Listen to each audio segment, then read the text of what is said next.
Hi everyone. तो last video में मैंने आपको बताया था मिरर के बारे में, जो कि हमारी क्लास 10th की फिजिक्स की सीरीज चल रही है, जिसमें हम देख रहे हैं चैप्टर नंबर फर्स्ट फिजिक्स का law of reflection and refraction. ठीक, पहला टॉपिक हमारा कवर हो चुका है, प्लेलिस्ट पे आप जाके देख सकते हैं। फर्स्ट टॉपिक है रिफ्लेक्शन के बारे में और law of reflection. Second topic है आपका मिरर, प्लेन मिरर और स्फेरिकल मिरर के बारे में। आज मैंने जैसा कि आपको बोला था कि मैं स्फेरिकल मिरर को बताऊंगा, स्फेरिकल मिरर क्या होता है और स्फेरिकल मिरर के आपके टोटल रेडियस ऑफ कर्वेचर क्या होता है, फोकस क्या होता है, प्रिंसिपल फोकस क्या होता है। तो चलिए आज का लेक्चर शुरू करते हैं। आप देख रहे हैं फिजिक्स विद धीरज। तो देखो, स्फेरिकल मिरर जैसा मैंने प्रीवियस वीडियो में आपको बताया था कि क्या होता है, कोई भी एक कर्व्ड सरफेस जिसमें वो कर्व्ड कैसा होना चाहिए, या तो इनवर्ड हो या तो आउटवर्ड हो। If the reflecting surface of mirror is curved, मान के चलो कोई भी एक रिफ्लेक्टिंग सरफेस है, ये ऐसे कोई मैंने ऐसे कर्व बना लिया, ये एक सरफेस है, कर्व सरफेस है। इस पे ये कर्व्ड सरफेस आपका कैसा है, या तो आपका अंदर की तरफ को ऐसे इनवर्ड, या ये बाहर से ये हिस्से को आप समझ सकते हो आउटवर्ड। एक बहुत अच्छे एग्जांपल के थ्रू समझते हैं। Inner curved surface of spoon, मान लो आपके पास ये एक स्पून में लेकर आया हुआ हूं, ये जो अंदर का हिस्सा दिख रहा है आपको, इस हिस्से पे लाइट आकर जो रिफ्लेक्ट हो रही है, ये इस हिस्से को अगर मैं पूरा ऐसे बना दूं ना, इमेजिनरी तैयार कर दूं, तो ये पूरा स्फीयर बन जाएगा। ऐसे ही यहां से भी इस हिस्से को ये पूरा ऐसे गोल घुमाकर बना दे, ये भी आपका क्या बन जाएगा, स्फीयर बन जाएगा। तो एक्चुअल में स्फेरिकल मिरर होता क्या है, कोई भी ऐसा रिफ्लेक्टिंग सरफेस जहां पर आपका कर्व्ड हो इनवर्ड और आउटवर्ड, फिर उसके बाद उस सरफेस को हम क्या बोलते हैं, स्फेरिकल मिरर बोलते हैं। स्फेरिकल मिरर के दो टाइप्स होते हैं। पहला टाइप होता है आपका क्या, पहला टाइप होता है आपका कॉनकेव, यानी कि कन्वर्जेंट मिरर। कन्वर्जेंट मिरर का क्या है, एग्जांपल के थ्रू देखो, inner curved surface of spoon, ये स्पून है, इसके अंदर का जो ये कर्व्ड सरफेस है। If spherical mirror with inward curved surface where beam of light converges, यहां पे जो भी लाइट आपकी आएंगी वो क्या हो जाएंगी, अगर कन्वर्ज हो रही है, इस पॉइंट पर आकर क्या मिलती है, कन्वर्ज होती हैं, तो उस तरह के मिरर को हम बोलते हैं कन्वर्जेंट। और अगर beam of light same spoon में इस वाले आउटर वाले हिस्से से आकर क्या हो जाती है, डाइवर्ज हो जाती हैं, फैल जाती हैं। किस तरीके से, एग्जाम्पल के थ्रू देखो। देखो मान के चलो आपके पास कोई एक इस तरीके का इनवर्ट कर्व सरफेस है, ठीक है, एक्चुअल में है तो ये स्फेरिकल मिरर ही ना, पूरा इसको इमेजिनरी अगर हम तैयार कर दे तो ये गोल घुमा के देखो, ये पूरा एक स्फीयर बन जाएगा। ठीक है, फिलहाल के लिए हम ऐसे इस कर्व्ड सरफेस को समझ रहे हैं। ये कर्व्ड सरफेस हो गया, यहाँ पे आपकी कोई ना कोई लाइट रेज आएंगी कुछ इस तरीके से, और रिफ्लेक्शन के बाद आकर जिस पॉइंट पर मीट कर रही हैं, या इस सरफेस से क्या करी गई है, लाइट रिफ्लेक्ट हुई हैं, तो ऐसे सरफेस को या ऐसे मिरर को हम क्या बोलेंगे, कॉनकेव या कन्वर्जेंट, कन्वर्ज हुई हैं सारी लाइट। वहीं सेम इस तरीके को आप क्या कर दो, सरफेस को थोड़ा सा चेंज कर दो। ये सरफेस ऐसा था, आप सरफेस अब की बार कैसा बना सकते हो, कुछ इस तरीके से बना सकते हो, थोड़ा सा बड़ा बना लो, आपकी मर्जी है। ये थोड़ा बड़ा बना लिया, इस सरफेस को मैंने पॉलिश कर दिया, ठीक है। लाइट रेज यहाँ से आएंगी और यहाँ से क्या हो गई, आपकी लाइट रेज डाइवर्ज हो गई। तो इस तरह के डाइवर्जिंग, जहाँ से आपकी लाइट रेज क्या हो रही हैं, डाइवर्ज हो रही हैं, उस तरह के सरफेस को हम क्या बोलेंगे, कॉन्वेक्स मिरर बोलेंगे, या इस तरह के मिरर को हम क्या बोलते हैं, कॉन्वेक्स मिरर बोलते हैं। मेन जो प्लॉट स्टार्ट होता है वो होता है, अब यहाँ से हम देखना स्टार्ट करते हैं। तो चलो, main spherical mirror. Spherical mirror जैसा कि नाम से पता चल रहा है ना यार, देखो एक स्फीयर होगा, स्फीयर को आपने क्या कर दिया, कट कर दिया, उसके आधे हिस्से पे हम लाइट रेज इंसिडेंट करा रहे हैं और उसके बाद देख रहे हैं। इमेजिन करो आपके पास एक फुटबॉल है, जस्ट इमेजिन, सबके पास होगी, ठीक है, काट मत देना। इमेजिन करो आपके पास फुटबॉल है या कोई एक स्फीयर है, उसको बीच से एक हिस्से से ऐसे कट कर दो, इमेजिन करके, ठीक है ना। तो जस्ट इमेजिन कि हमारे पास ये चाचा एक स्फीयर है, ठीक है, इस स्फीयर से मैंने इतने हिस्से को कट कर दिया। अब यहां पर तो मैं स्फीयर 3D तो बना नहीं सकता ना, मेरे पास स्मार्ट बोर्ड तो है नहीं, ठीक है, धीरे धीरे ज़रूरत होगी तो वो भी आ जाएगा। आप वीडियो को शेयर करोगे तो ऑब्वियसली आएगा। तो देखो मैंने क्या करा, इस कर्व्ड सरफेस को क्या कर दिया, बीच से इस तरीके से, एक फुटबॉल को इस तरीके से मैंने क्या कर दिया, कट कर दिया, तो एक सरफेस बन गया। आप चाहो तो इसको पूरा डॉटेट करके एक इमेजिनरी स्फीयर बना सकते हो, इमेजिनरी स्फीयर बना सकते हो। तो स्फेरिकल के जो सबसे पहले पॉइंट आता है आपका, वो होता है सेंटर ऑफ कर्वेचर। इसके फीचर्स हम देख रहे हैं, सेंटर ऑफ कर्वेचर, ये आपके क्लास 12th तक पीछा नहीं छोड़ेंगे। इवन आगे को फिजिक्स से कुछ भी करते हो, फिजिक्स से आगे को लाइफ में कुछ करते हो, तो वहाँ पर भी आपका ये काम को आना है। तो सबसे पहले centre of curvature. Centre of curvature क्या होता है? The centre point of imaginary sphere.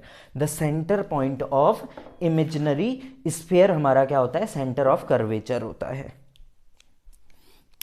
तो देखो ये पॉइंट हमारा इस सरफेस का, यानी कि इस स्फेरिकल सरफेस का बना, तो इस पॉइंट का नाम दे दूंगा मैं C और बोलूंगा the centre point of a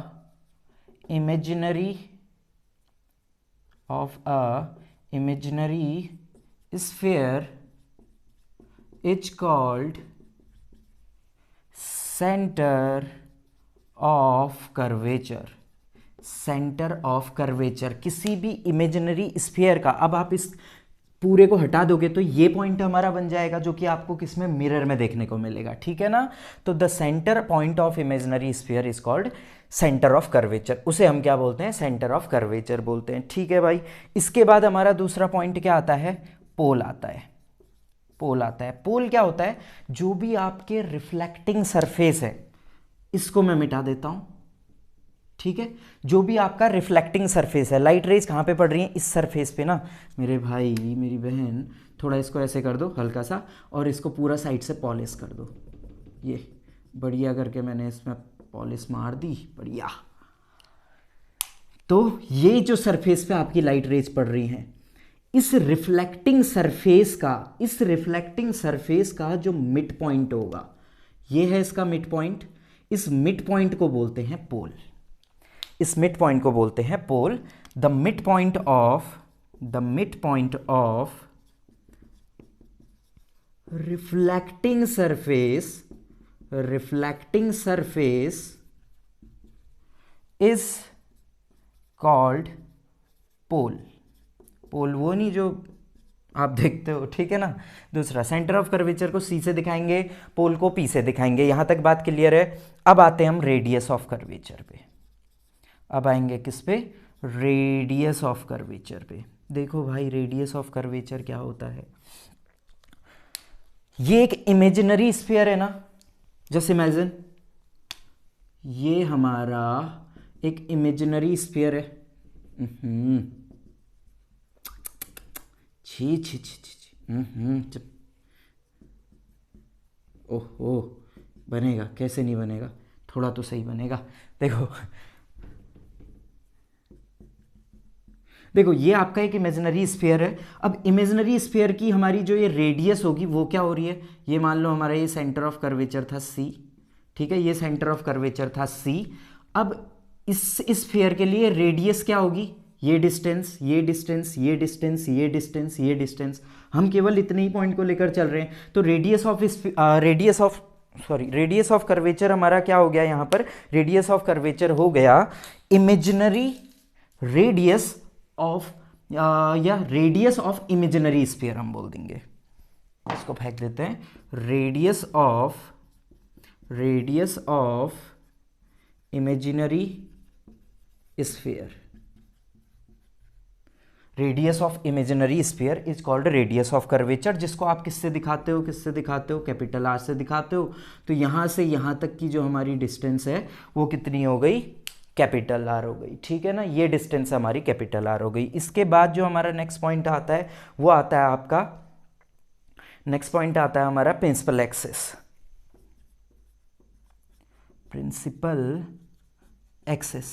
principal PLE वाला नहीं, PAL वाला, प्रिंसिपल एक्सिस। प्रिंसिपल एक्सिस क्या होता है? Line joining centre of curvature and pole. याद रखना, द लाइन जॉइनिंग, जो भी ये लाइन आपकी ज्वाइन कर रही है, इसको मैं मिटा देता हूं। सेंटर ऑफ कर्वेचर और पोल की जो ये बीच की लाइन ज्वाइन हो रही है, ये लाइन आपकी होती है principal axis. The line joining centre of curvature and pole is principal axis, ठीक है ना। इज प्रिंसिपल एक्सिस, ये हमारी प्रिंसिपल एक्सिस हो जाएगा। Next, aperture.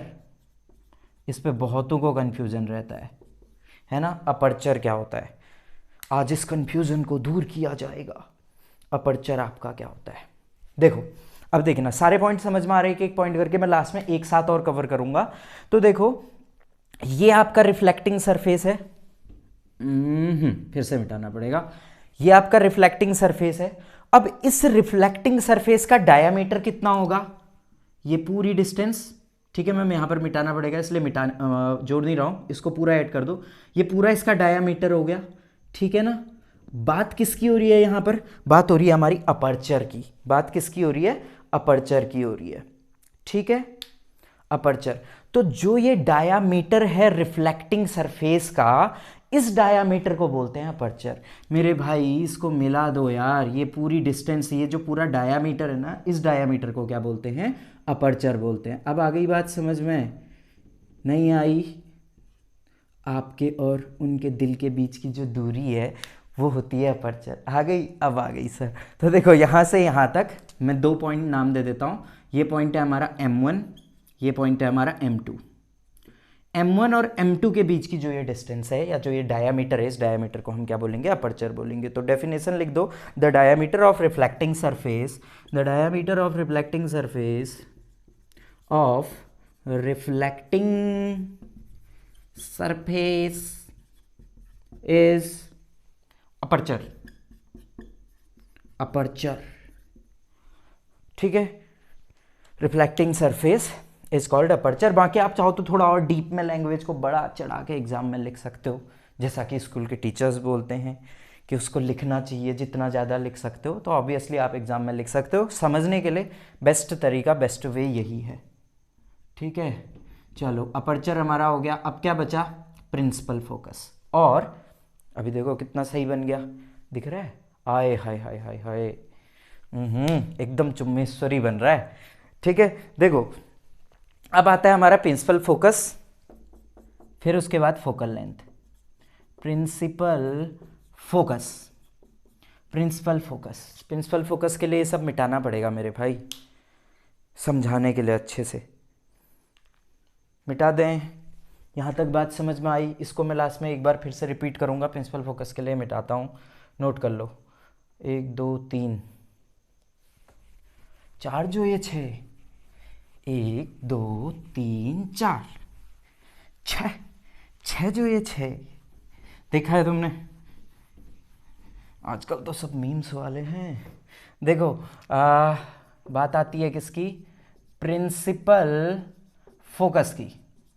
Principal focus concave convex दोनों के लिए देखते हैं, दोनों के लिए मैं आपको समझा देता हूं प्रिंसिपल फोकस आपका क्या होता है, ठीक है ना। ये मान के चलो आपके पास एक इमेजिनरी, एकदम छोटू सा लेते हैं, छोटू सा। ये हमारे पास एक इमेजिनरी स्फीयर है, ठीक है। स्फीयर मान लो, ये पूरा का पूरा स्फीयर है। यहाँ पर हमारा पोल भाई साहब, सेंटर ऑफ कर्वेचर क्या होगा? बताओ बताओ। ये सेंटर ऑफ कर्वेचर, इसको पूरा मिला दोगे, ये रेडियस ऑफ कर्वेचर, ये पोल, ये प्रिंसिपल एक्सिस।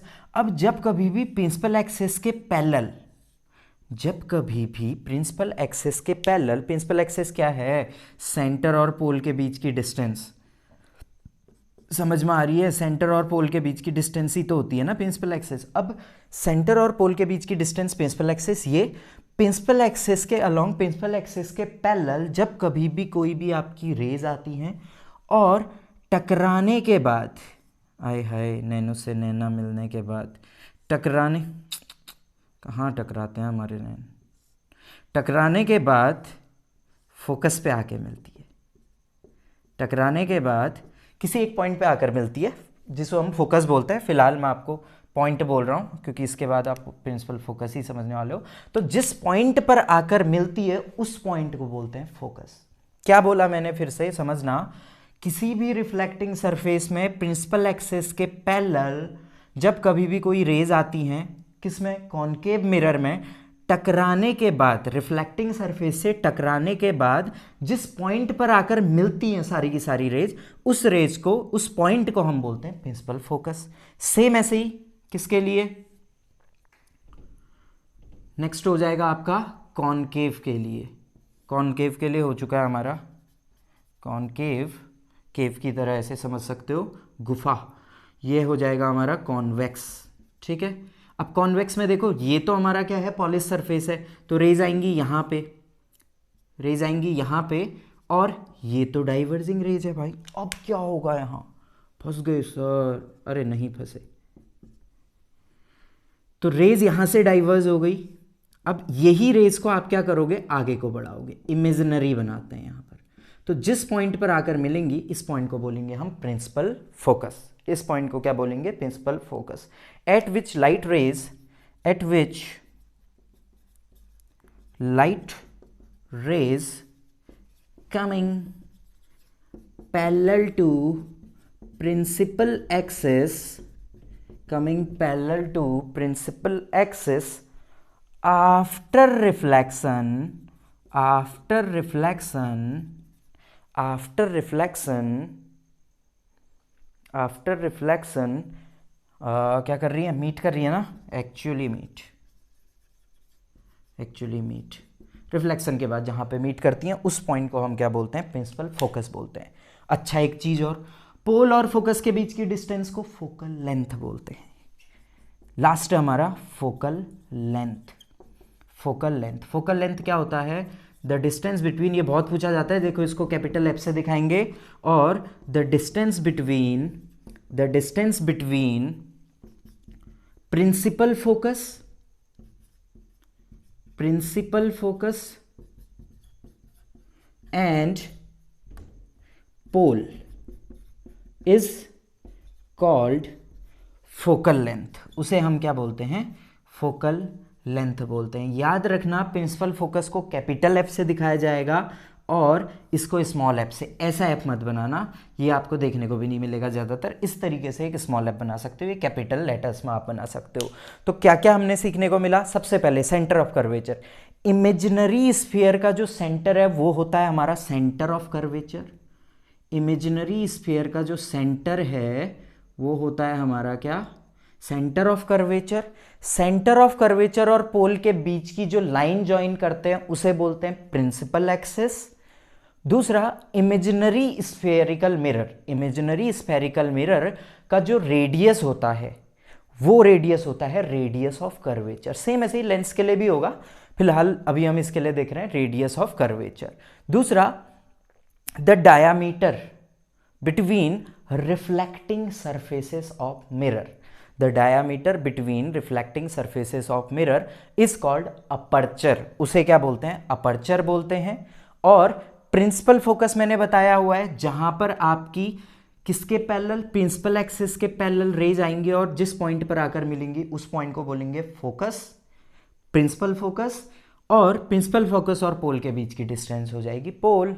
ठीक है, मेरे ख्याल से आपको ये सब समझ में आ गया होगा। नहीं आया है तो फिर से देखो, ठीक है, नहीं आया तो फिर से और देखो, ज़रूर समझ में आ जाएगा। ठीक है ना। तो आज की वीडियो के लिए इतना ही। नेक्स्ट वीडियो में अब मैं आपको बताऊंगा किस तरीके से ये इमेज फॉर्म होती है, कहाँ पर वर्चुअल, कहाँ पर इरेक्ट, और कॉन्केव के लिए कितने आपके टोटल प्रॉपर्टीज़ हैं और कॉन्वेक्स के लिए कितनी प्रॉपर्टीज़ हैं। नेक्स्ट में image formation of spherical mirror हमारा टॉपिक आएगा, जो कि आपके अगेन सेम 10th और 12th दोनों के लिए क्या रहेगा, हेल्पफुल रहेगा। तो चलिए मिलते हैं नेक्स्ट वीडियो में। Till then bye bye, take care, God bless you all.